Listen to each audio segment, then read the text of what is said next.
Transplant to the Willamette Valley from the Great Lakes state back almost 50 years ago, Deb Casey has become a complete convert to the rivers, especially the Mackenzie, where she and family often refresh. Visual verbal maker, marker, maker, mom, gram, and big book fan, she delights in painting with her youngest pals, plus mingling with other writers, teachers, creative sorts, traversing Pisgah trails at least once most weeks, the past 3 decades, familiar turf. Let's hear it for Deb Casey.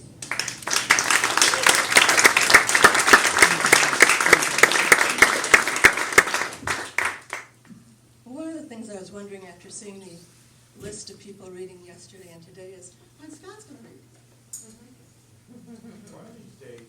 Got a plan? Well, there are, I don't know, it's nice to have so many people represented here, but there are also a number of people not able to be here. And I thought I'd kind of start out with one of them. And reading over the notes that Scott had provided, and looking at the pieces and thinking about this whole eye contact and looking at what we see and what we get. I hit on Mike McGriff's piece, Inquest, and so I'm going to read an excerpt from his excerpt to start. Inquest. Was that the sound of my brother getting arrested, or was it the moon collecting its debts from the Jimson weed?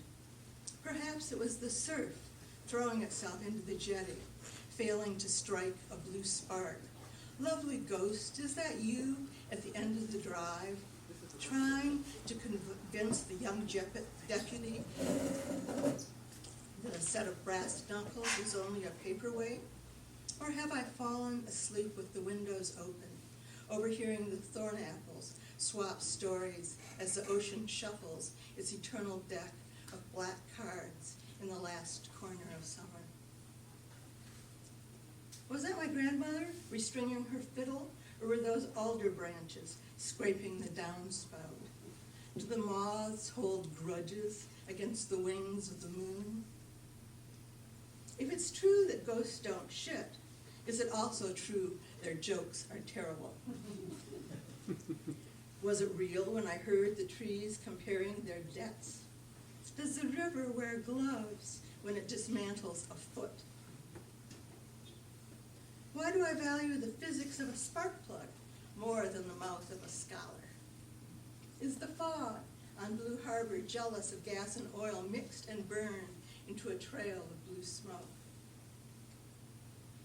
Was that a wild turkey accosting an old woman, or was that a man dancing with an ironing board? Shoveling this manure, why do I feel suddenly related to half the phone book?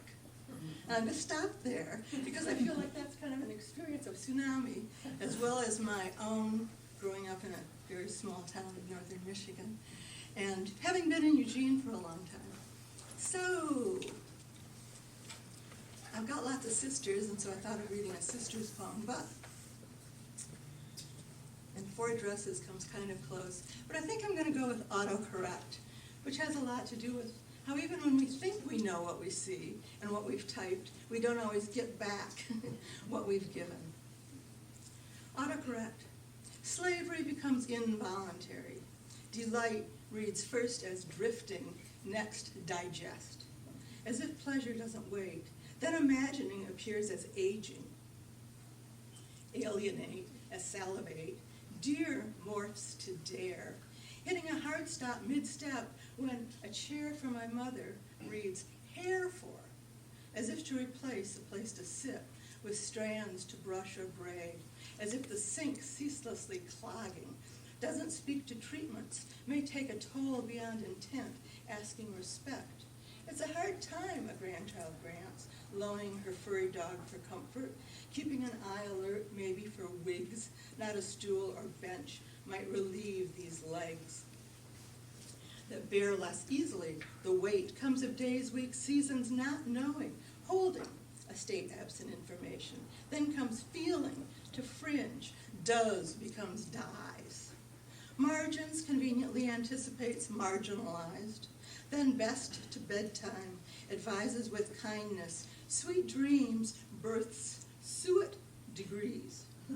Pecking for insight and fuel to take flight, summer to simmer moves to the stove. But when my friend Sheila appears chiseled, and burn becomes buried, then spells spill. Enough. Let's let go of the old and tried tries. Time the exhaled gets her full due. Shake a leg. Dare say no. Undo. Undo, undo. So,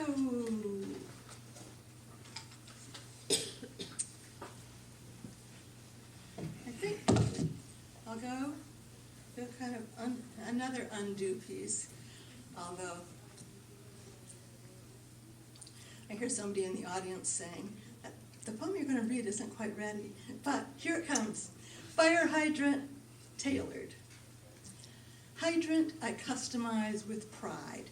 I find within the day beheaded, likely by a nearby neighbor known to ask why she's sweeping up leaves fallen from trees not her own, and why others' cats are messing her borders.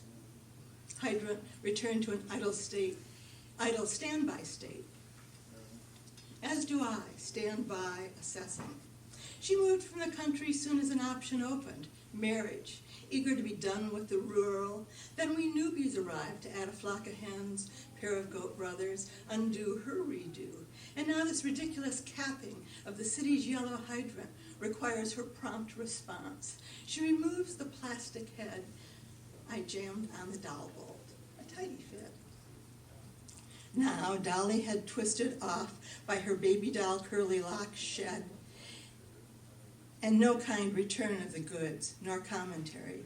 Quite the contrary. Action met by action speaks louder. Neighbors fashion fences, freshen hedges, adjust gates, squelch what sparks before flames flash. No way now to tap the tongue of Dolly poised on her post, spitless, spirit subdued would arise. How we see and say, reconcile our top knots, rake up what falls. Come to pass fresh eggs into open hands, pluses born of the unintended, gaps between fence slats and memories forgiveness. Dolly reclaimed, redressed, her mouth an open O as if to sing, faucet primed, words spilt, flat out into this roadside ditch, draws me ever back into the weedy muck, runoff and discarded heads, ivy roots rolled into a wreath, as if to be ribboned and hung. Agreed. What we see, eye to eye, mind to hers, no match. But it's nice to be here among you all, where often much does match. And thank you to Tsunami, which is a very grounding place. And nice to be up here reading to you all. Thanks for being here.